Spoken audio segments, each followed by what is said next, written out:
Señor esté con ustedes. Evangelio de nuestro Señor Jesucristo, según San Mateo.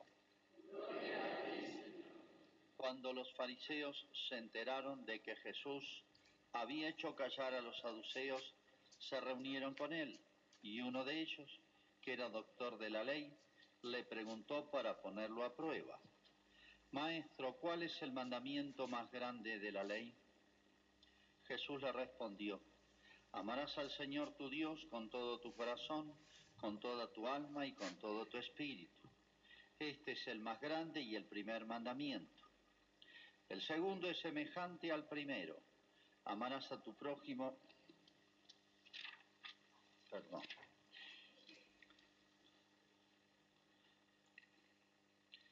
Jesús dijo a la multitud y a sus discípulos: los escribas y fariseos ocupan la cátedra de Moisés. Ustedes hagan y cumplan todo lo que ellos les digan, pero no se guíen por sus obras, porque no hacen lo que dicen. Atan cargas pesadas y difíciles de llevar.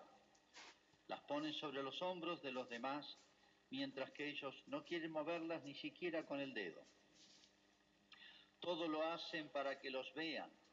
Agrandan las filacterias y alargan los flecos de sus mantos. Les gusta ocupar los primeros puestos en los banquetes y los primeros asientos en las sinagogas, ser saludados en las plazas y oírse llamar mi maestro por la gente. En cuanto a ustedes, no se hagan llamar maestro, porque no tienen más que un maestro, y todos ustedes son hermanos. A nadie en el mundo llamen Padre, porque no tienen sino uno, el Padre Celestial. No se dejen llamar tampoco doctores, porque solo tienen un doctor, que es el Mesías. El mayor entre ustedes será el que los sirve, porque el que se eleva será humillado y el que se humilla será elevado. Es palabra del Señor.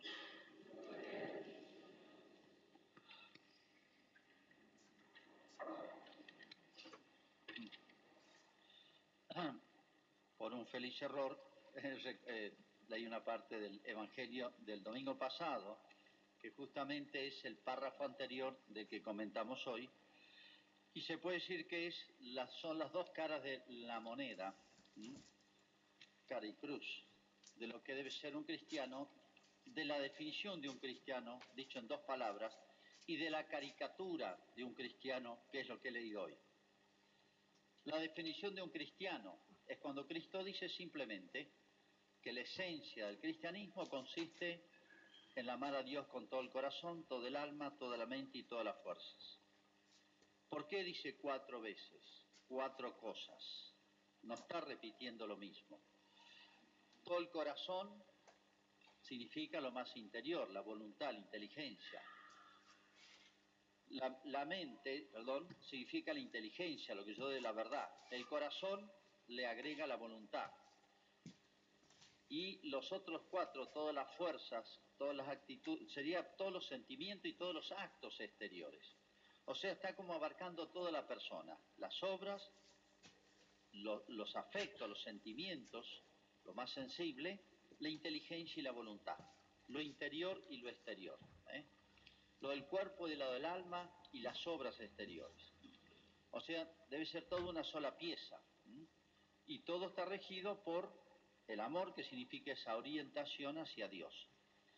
Dicho en pocas palabras, eso es la esencia del cristianismo. Y ahora justamente, párrafo seguido, Cristo medio les canta retruco a los que lo habían increpado, puesto a prueba, lo querían poner en ridículo, hacer pisar en algún error. Les dice a los demás: no imiten esta caricatura de lo que es la religión. Es bastante duro porque están ellos presentes, están ahí, están todos escuchando. Y acá en concreto les toca a los escribas y fariseos. Dice: ellos ocupan la cátedra de Moisés, hagan y cumplan lo que digan, pero no se guíen por sus obras. Los escribas y fariseos son dos cosas muy distintas. Los escribas eran como los especialistas, los teólogos, especialistas en la Biblia.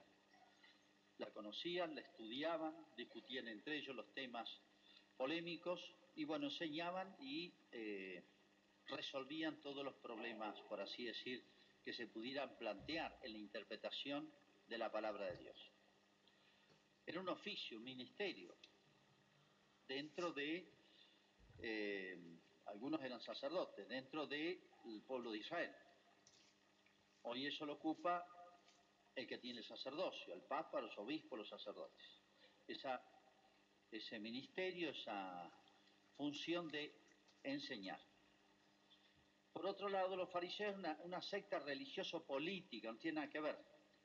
Habían fariseos que podían ser sacerdotes, escribas, no, nada. Era un grupo muy politizado, pero que sobre todo mezclaban o confundían, mejor dicho, la religión con la política. O sea, toda su fuerza era para independizarse de la anexión a Roma. Israel había sido anexado a Roma. Pero no era por tanto por un motivo de justicia político, sino por así decir de orgullo nacional, porque era un imperio enorme, Israel era un pueblito, que Dios le había prometido que si él era fiel a Dios, Dios lo iba a proteger aún de los más grandes imperios vecinos.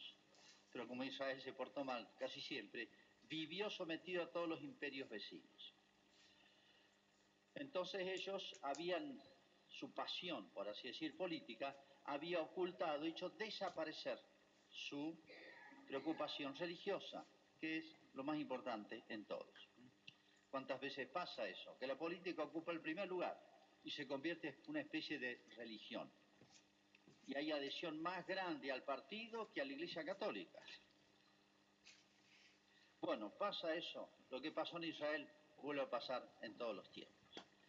Pero bueno, yo quería detenerme en algunas tentaciones muy especiales que están aquí presentes en lo que Cristo aclara.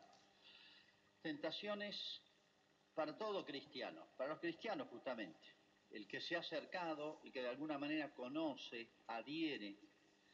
Pero hay trampas para todos. El diablo tiene trampas para todas las personas, todos los estados, todos los niveles de vida espiritual. Tiene como una especie de receta para cada uno. Pero sobre todo hay ciertas tentaciones que el hecho de la tentación es porque de alguna manera me engaña y tienen algo que me tranquiliza, pero las cosas no están bien. Vamos a explicarnos un poquito más desarrollándola. Primera tentación, creer que ser cristiano es conocer una serie de cosas, pero no practicarlas. Entonces uno puede tranquilizarse porque conoció de chico, porque tuvo suerte, la familia, en el colegio, en el ambiente, lo que sea. Conoce las verdades de la fe, distingue lo bueno de lo malo, distingue lo verdadero de lo falso. Y bueno, y se queda con eso, pero no practica nada. Y lo tranquiliza eso, es más, se da cuenta en los demás claramente lo que está bien y lo que está mal. Juzga bien incluso, pero no lo lleva a las obras.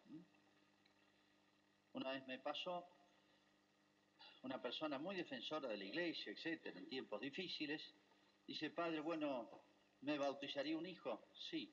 Bueno, en realidad tengo 3 sin bautizar. De 1 año, 5 y 10.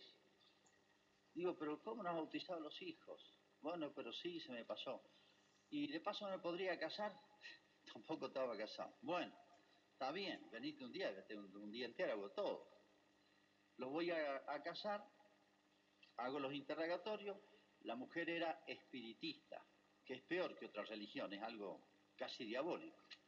Entonces le digo: hermano, ¿qué lío me traes? ¿Te das cuenta? Esto no sé por dónde empezar a arreglarlo. Dice: padre, ¿por qué duda a mí si yo soy católico, apostólico y romano? No sé en qué consistía. Había tenido buena formación todo, pero ni la elección de la novia. ¿Para qué le sirvió el noviazgo? Llevaba años sin bautizar a los hijos. O sea, yo no sé en qué consistía. ¿Para qué servía saber todas esas cosas? Uno puede saber mucho, pero no practicar, ¿no? Bueno, hay un dicho que dice: si no vives como piensas, terminarás pensando como vives. Recuerdo también un sacerdote que dejó el sacerdocio muy capaz y muy querido. Pobre, y él, antes de irse, se despidió, hizo una misa de despedida. Y les dijo esto: miren, todo lo que yo enseñé es correcto, síganlo, no duden. Aunque pueden dudar de mi persona, pues yo no cumplí. Yo soy infiel. Pero todo no olviden ni duden de lo que yo enseñé, porque es lo que enseña la iglesia. Pobre, hizo un gran acto bueno antes de irse. Bueno, es muy... cuando hay una persona que conoce las cosas de Dios, las verdades de la fe, de la moral, la visión cristiana de las cosas, y no las cumple, especialmente esto va para el sacerdocio, desde el Papa para abajo, nosotros, choca.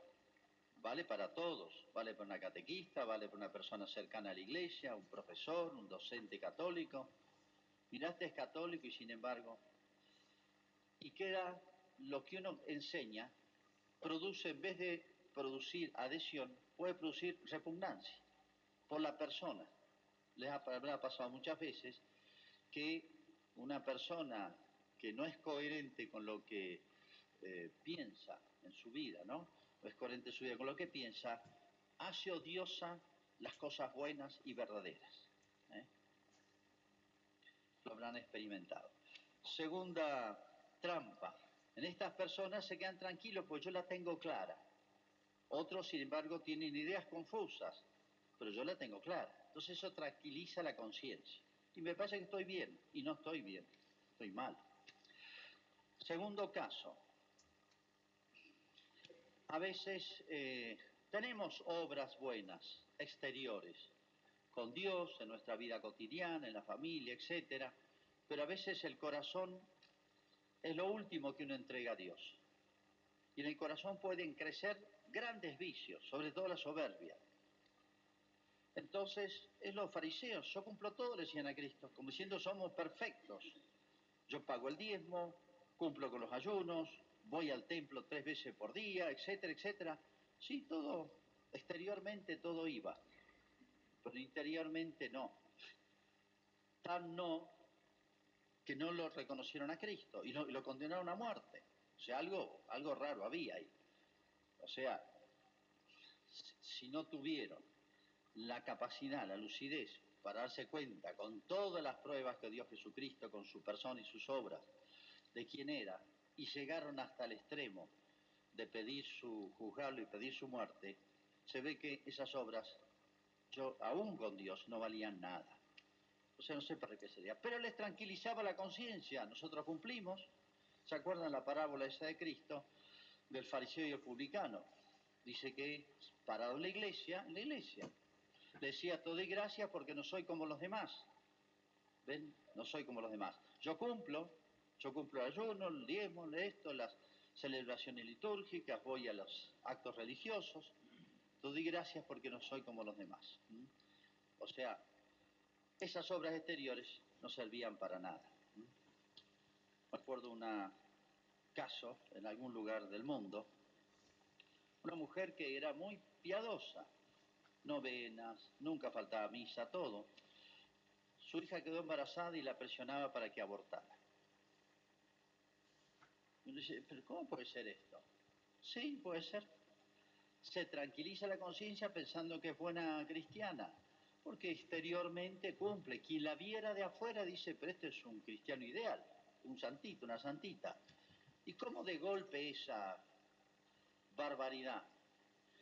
Y porque en realidad no era una religión del corazón. No había amor a Dios con todo el corazón, todo el alma, toda la mente, las fuerzas. No, habían actos exteriores, yo diría vacíos.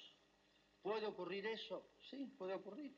Hay gente que viene o practica, como se suele decir, exteriormente cumple, pero es casi una rutina, diría. Hay que tener cuidado porque es una tentación. Sacar a Dios del corazón y dejarlo en algunas obras exteriores que me tranquilizan. Ojo, no hay que oponer una cosa a la otra, hay que sumar una cosa a la otra. Pero hay que ver un orden. La esencia de la religión, nos dice Cristo en el Evangelio el día, o sea, el párrafo anterior de San Mateo, consiste sobre todo en lo interior. Tercer caso, una especie de esquizofrenia. llamémosle así, una especie de esquizofrenia religiosa. O sea, yo cumplo con Dios. Sí, todo el mundo en la misa, ¿no? Bueno, está bien, es algo central. Y otras cosas exteriores, qué sé yo, vengo a la procesión de la Virgen del Rosario, etcétera, bueno. En la Semana Santa voy al Vía Crucis, etcétera, etcétera. Pero mi vida profesional, puede ser el comercio, puede ser el ejercicio de una profesión, donde esté, no tiene coherencia con la vida cristiana. Va por otro lado, como si no estuviese sujeto a los mismos principios. Si soy cristiano adentro, afuera, en un lugar y en otro. Digo esquizofrenia porque hay como una doble personalidad. Es una especie de desdoblamiento del anterior, digamos, en este caso. Pero me quedo tranquilo porque cumplo con Dios. O sea, doy a Dios lo que es de Dios y al César lo que es del César, me diría. Pero en realidad está poniendo al César contra Dios. No serían cumpliendo dos obligaciones, sino con una borrando la otra. Porque en su vida profesional, su vida, lo que sea, comercial, lo que sea, está contradiciendo la moral cristiana, las cosas de Dios. Cuarto caso, buscar agradar a los hombres y no a Dios. También todo esto lo hacían estos hombres que Cristo critica en este caso. O sea, hay personas que tienen como, o es una tentación para todos, no tener problemas. Y hay personas que se quedan tranquilas porque yo no tengo problemas con nadie. Esas personas son sospechosas. ¿De qué? Sospechosas. Digo, examínense. El que no tiene problemas con nadie es porque omitió muchas obligaciones de hacer cosas buenas, de defender las cosas de Dios, de difundir las cosas de Dios, porque causan problemas. Jesús podría haber vivido re tranquilo, aplaudido por todos, elogiado por todos, y se creó muchos problemas, ¿por qué? Por decir la verdad, por querer salvarnos, por decirnos lo justo. ¿Se metió en muchos problemas? Sí, miren cómo terminó. No es un ideal de vida no tener problemas con nadie. Ojo que no estoy diciendo que hay que buscar camorra, que hay que ser odioso, que hay que ser contrera, que hay que hacer... Eso no es cristiano. Simplemente la vida nos va a dar mucho, o nos va a exigir en muchas oportunidades, definirnos. Definirnos en el sentido de bien, de buenas maneras, en mi familia, en mi trabajo, en mis ámbitos, de corregir, decir las cosas no son así, cuando se habla mal de Dios, de las cosas de la iglesia, o la verdad, o la justicia. El que calla siempre, el que se borra siempre, eso no es un cristiano, sino que está pensando en sí mismo. No es amor a Dios con todo el corazón, todo el alma, todo. Si a mí me insultaran a mi madre y yo me quedo callado, cualquiera dirá, no defendió ni a su madre. Entonces, ¿cómo a veces hasta un equipo de fútbol defendemos con más ahínco que las cosas? Cuando digo las cosas de Dios no es que sean solamente de alto nivel teológico. Me refiero a las cosas justas, verdaderas, legítimas, de buenas maneras, con caridad, con misericordia, la mejor manera que podamos, pero a veces no podemos callar. Finalmente, bueno, esas personas, en todos estos casos, la tentación consiste en, yo me quedo tranquilo, se me tranquiliza la conciencia porque algo bueno tenga. Yo por dentro soy cristiano. Entonces me tranquiliza eso. Ser cristiano es todo. Como digo, finalmente hay personas que son muy críticas con los demás y muy condescendientes, laxos, complacientes consigo mismo. Suele haber una ley psicológica que puede enunciarse así. Las personas que son muy críticas y buscadores de defectos y difusores de defectos ajenos, etcétera, suelen ser muy ciegos, condescendientes consigo mismo. Es inversamente proporcional. El que es más duro con los demás es más blando consigo mismo.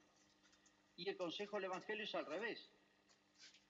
dice un texto de la Escritura, el justo, sea el recto, el santo, se juzga a sí mismo, o sea, es exigente consigo mismo. No es que sea ciego con los demás, no es que sea ciego ante las faltas ajenas, como un padre, una madre, un docente, un amigo. Uno tiene que ser lúcido, pero una cosa es ser lúcido y ayudar a los demás a salir de su mal, su error, su falta, su pecado, lo que sea, y otra cosa es, casi diría, complacerse en esa especie de deporte mundial que consiste en el gusto de publicar y de difundir faltas y defectos ajenos. Y uno tranquiliza la conciencia para decir, como el fariseo, yo no soy como ellos, te doy gracias, Señor. Capaz que soy peor, pero no me doy cuenta, porque la atención del hombre o se dirige a los demás o a uno. Y resulta que a veces es una cosa, esa persona a veces hace hasta un papel a veces ridículo, porque quien lo conoce y es tan duro y exigente con los demás, y uno dice, uy, si se viera a sí mismo, pero esa persona a veces no se da cuenta. Y al ser exigente en los juicios con los demás, tranquiliza a su conciencia, como diciendo, como el fariseo, te doy gracias porque no soy como ellos. En realidad, creo que no soy como ellos. Pero el día del juicio, yo seré juzgado por mis obras. El día del juicio no me va a preguntar Jesús, a ver, ¿qué opinas de los demás? A ver, dame una manito para juzgar a los demás. No, vení para acá, te tocó a vos. Por eso es buen consejo el de la Escritura, ser exigente con uno mismo y ayudar a los demás y ayudarnos entre todos para poder llegar al cielo. Hacemos nuestra profesión de fe. Creo en un solo Dios,